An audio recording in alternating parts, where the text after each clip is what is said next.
Bonjour à tous à Montérégie. Ma capsule d'aujourd'hui fait suite aux annonces gouvernementales qui ont mis en lumière le fait qu'on passait en Montérégie d'un palier vert à un palier jaune. Et effectivement, on remarque depuis quelques semaines en Montérégie une hausse du nombre de cas, mais aussi quelques éclosions qui ont impliqué plusieurs dizaines de personnes, souvent des occasions où il y a eu des rassemblements de nature sociale, de nature familiale et où les mesures malheureusement n'étaient pas respectées.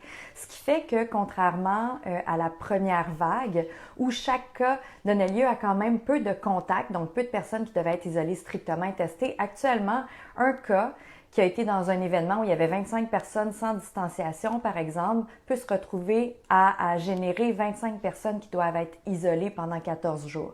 Donc, c'est des événements qui sont différents de la première vague. Bien sûr, on n'est pas dans une perte de contrôle où on a un nombre élevé comme la première vague. Par contre, on est dans des événements de nature plus communautaire qui donnent lieu à beaucoup plus de contacts. C'est des gens qui sont en moyenne beaucoup plus jeunes. Notre moyenne d'âge est passée sous les 35 ans, ce qu'on n'observait pas du tout en première vague. Et bien sûr, de façon générale, ces gens-là ont moins de complications. Par contre, plus ça circule de manière communautaire, comme ce qu'on voit, plus c'est un bassin de personnes potentiellement infectées qui peuvent le transmettre sans être symptomatiques à des gens plus vulnérables et on ne voudrait pas arriver là. On va tous avoir à vivre avec la COVID pour encore un certain temps jusqu'à ce que le virus disparaisse ou qu'on ait un vaccin efficace. Et on veut tous conserver ce qu'on a gagné au niveau de notre liberté professionnelle, au niveau social, au niveau culturel.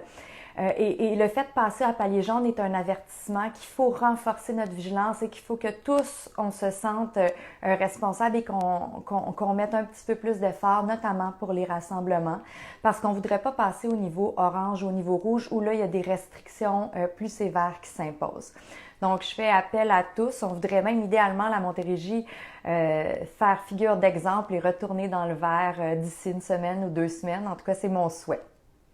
Un petit mot sur le retour à l'école. En fait, des félicitations. Oui, on a vu des cas dans les écoles, mais je dirais que ça va plutôt bien, que la situation est sous contrôle et cela, bien sûr, dû au travail des équipes de santé publique, je les remercie jamais assez, mais aussi grâce aux parents, grâce aux professeurs, aux directions d'école qui tous mettent des efforts importants pour que tout se passe bien dans cette rentrée scolaire qui présente vraiment plusieurs défis. Je pense qu'on voit tous les avantages que nos enfants puissent retourner à l'école, puissent voir leurs amis, mais bien sûr, ça demande des ajustements et je trouve que les partenaires du réseau, les parents en font beaucoup et je vous en remercie. Donc, un petit mot de la fin, en fait, pour poursuivre la surveillance des mesures, des symptômes. Si vous êtes malade, vous restez à la maison. Il y a un outil d'auto-évaluation sur le site du gouvernement qui permet de voir si on devrait passer un test selon les symptômes qu'on présente et de nous orienter aussi vers un centre de dépistage. Les autres mesures, bien sûr, dont le port du couvre-visage dans les lieux publics demeurent.